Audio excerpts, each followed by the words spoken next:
Dear students, welcome in ASC Starter and dear Sunshine Study। मैं आपको बताना चाहूँगा कि आपका एग्ज़ाम है, तो इस वीडियो में क्लास 6 से रिलेटेड जो बहुत ज़्यादा इंपॉर्टेंट क्वेश्चन है ना SST के, वो आपको मैं करवाने जा रहा हूँ। आप इनको ध्यान से सुनना और अपनी लैंग्वेज में बना के भी आप लिख सकते हैं, नहीं तो आप ये भी याद कर सकते हैं, ठीक है। और आप देखना आपको कितना आता है। पहला, पृथ्वी को सौरमंडल का सबसे अद्भुत ग्रह क्यों माना जाता है, मतलब पृथ्वी को सबसे अद्भुत, सबसे बढ़िया, सबसे अलग क्यों माना जाता है। तो सिंपल सी बात है, मेन बात क्या है, क्योंकि इसमें जीवन है। क्या है? जीवन है, ठीक है। तो आंसर सुनिए, पृथ्वी को सौरमंडल का सबसे अद्भुत ग्रह इसलिए माना जाता है क्योंकि जीवन के लिए अनुकूल परिस्थितियाँ संभवतः केवल पृथ्वी पर ही पाई जाती है। देखो, अगर आपको लैंग्वेज टफ लग रही है ना, तो थोड़ा सा इजी अपने आप भी लिख देना कि जीवन के लिए अनुकूल परिस्थितियाँ यहाँ पाई जाती है, इसलिए पृथ्वी को हम एक अद्भुत ग्रह कहते हैं। और बताना है इसमें कि पृथ्वी ना तो ज़्यादा गर्म है ना ज़्यादा ठंडी है, यहाँ पर पानी भी है, यहाँ पर वायु भी है, और जो हमारे जीवन के लिए बहुत ज़रूरी है। सबसे बड़ी बात आप इसमें ज़रूर बताना कि पृथ्वी में ऑक्सीजन पाई जाती है, ठीक है, जो हमारे लिए बहुत ज़्यादा ज़रूरी है। इसलिए पृथ्वी को हम क्या कहते हैं? अद्भुत ग्रह कहते हैं। समझ में आ गया? आ गया ना समझ? अब हम नेक्स्ट क्वेश्चन करते हैं कि ध्रुव तारे की सहायता से आप रात के समय दिशाओं का निर्धारण कैसे कर सकते हैं। मतलब रात का टाइम है और ध्रुव तारा है, तो आप कैसे पता लगाएंगे कि आप कौन सी दिशा में हैं। तो आज तो बहुत सारी चीज़ें आ गई ना। पहले के समय में लोग पता क्या करते थे?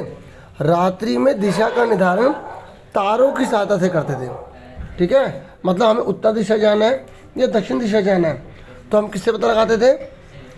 ध्रुव तारे की मदद से, तारों की मदद से।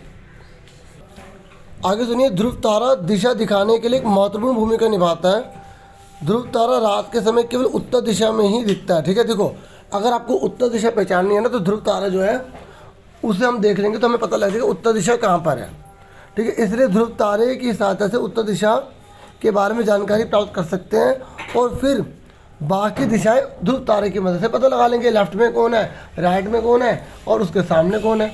इस तरीके से पहले पता लगाया करते थे। अगला क्वेश्चन है कि जब भारत में शाम के 5:30 बज रहे होते हैं, तब लंदन में दोपहर के 12 बजते हैं। आपने कभी सोचा ऐसा क्यों होता है कि भारत में शाम के 5:30 बज रहे हैं और लंदन में दोपहर के 12 बज रहे होते हैं? कभी सोचा?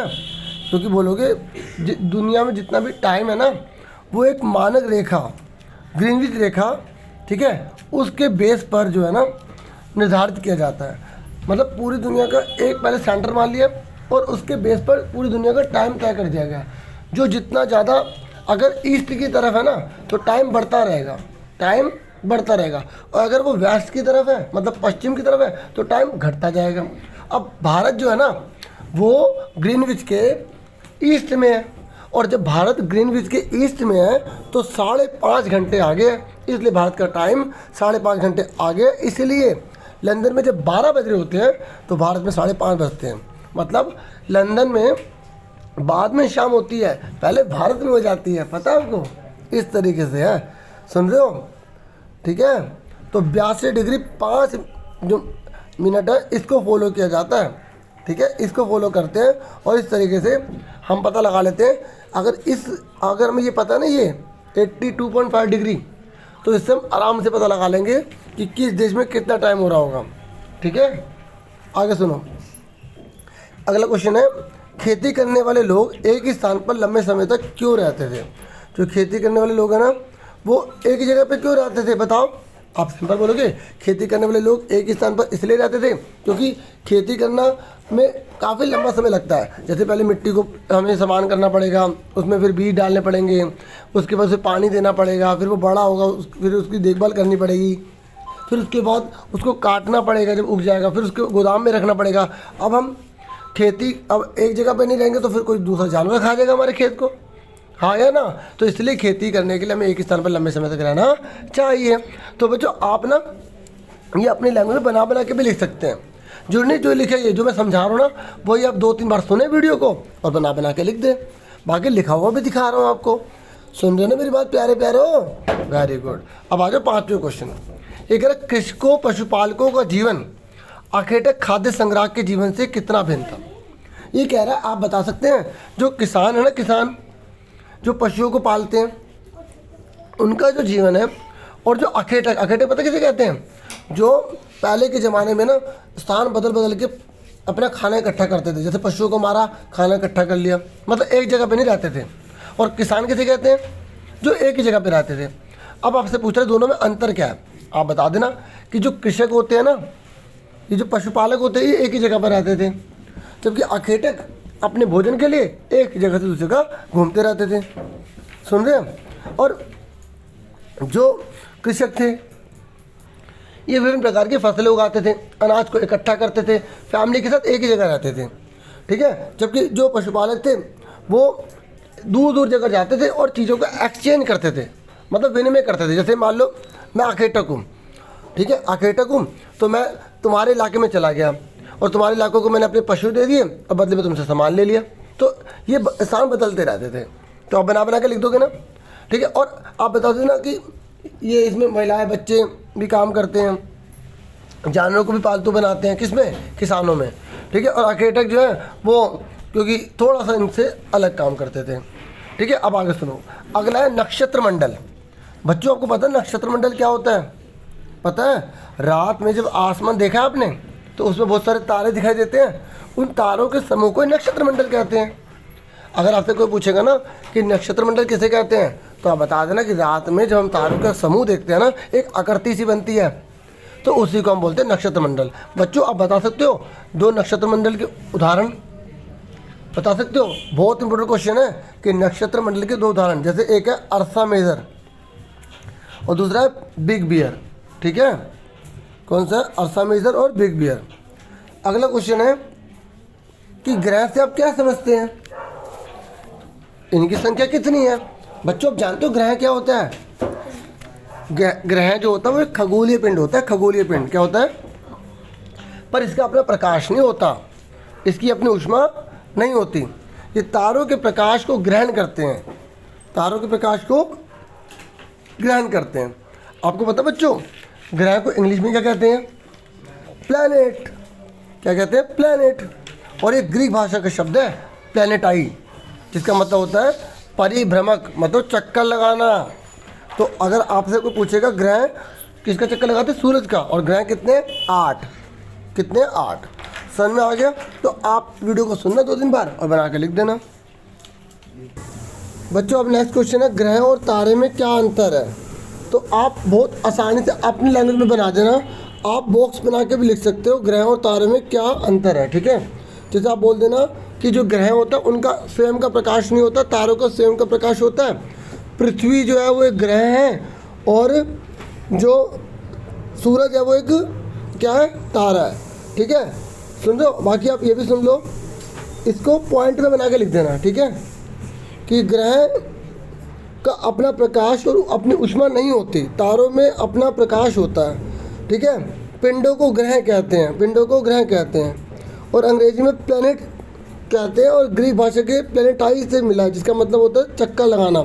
तो जो ग्रह होते हैं ना वो सूरज का चक्कर लगाते हैं, जबकि सूरज किसी का चक्कर नहीं लगाता। होगा ना, कितना आसान था, ठीक है। और तारों का सुन लो, तारों को दोबारा बता देता हूँ। तारों का अपना प्रकाश होता है, ठीक है, अपनी ऊष्मा होती है इनके पास, ठीक है, अपनी ऊष्मा प्रकाश होती है। ये गैसों से बने होते हैं। तारे पता क्या है? तारे जो होते हैं ना वो गैस से बने होते हैं, ठीक है। और ये बहुत बड़ी मात्रा में ऊर्जा को सर्जित करते हैं, ऊर्जा को उत्सर्जित करते हैं बड़ी मात्रा में, ठीक है। और खगोलीय पिंडों को तारा कहते हैं। देखो खगोलीय पिंडों को तारा कहते हैं और सूर्य भी एक तारा है, ठीक है। अगला है सौर मंडल से आप क्या समझते हैं? बच्चों पता ना सौर मंडल किसे कहते हैं?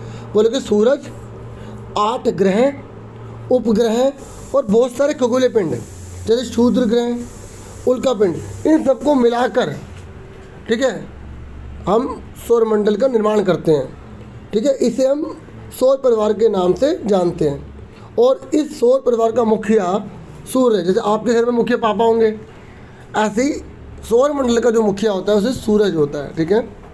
नेक्स्ट है हम हमेशा चंद्रमा के एक ही भाग को क्यों देख पाते हैं? बताओ, चंद्रमा का एक हिस्सा क्यों हम देख पाते हैं, पूरा हिस्सा क्यों नहीं देख पाते? बोलो कि चंद्रमा ना पृथ्वी का एक चक्कर लगभग 27 दिन में पूरा करता है। कितने दिन में? 27 दिन में। और लगभग उतने ही समय में यह अपने अक्ष पर एक चक्कर भी पूरा कर लेता है। इसके परिणाम स्वरूप पृथ्वी से हम चंद्रमा का केवल एक ही भाग देख पाते। ठीक है, क्योंकि पृथ्वी का चक्कर लगा रहा है, जितना पृथ्वी से हम देख पाएंगे उतना ही तो दिखेगा चंद्रमा, इसलिए। अब कह रहे ग्लोब क्या है? पता बच्चों ग्लोब क्या होता है? पृथ्वी के मॉडल को ग्लोब कहा जाता है। पृथ्वी का जो मॉडल है ना उसे ग्लोब कहते हैं। और ये पृथ्वी का लघु रूप होता है। ठीक है, पृथ्वी का लघु रूप होता है और उसका प्रतिरूप होता है, मतलब एक तरह से उसकी फोटोकॉपी होती है, पृथ्वी की तरह दिखता है। पृथ्वी की स्टडी करने के लिए हम ग्लोब का इस्तेमाल करते हैं। और बच्चों आप वीडियो को लाइक, चैनल को सब्सक्राइब करोगे तो और वीडियो लाऊंगा। अक्षांश और देशांतर रेखाओं में क्या अंतर है, या अक्षांश और देशांतर रेखाओं की परिभाषा दीजिए। तो बहुत इंपॉर्टेंट क्वेश्चन है।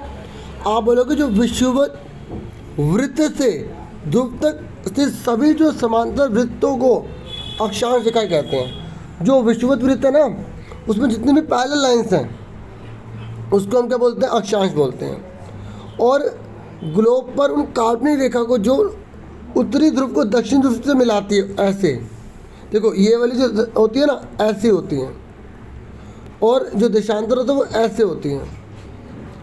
ठीक है, तो जो उत्तर को दक्षिण से मिला रही है ना वो देशांतर रेखाएं होती हैं। ये काल्पनिक होती है, असली में नहीं होती।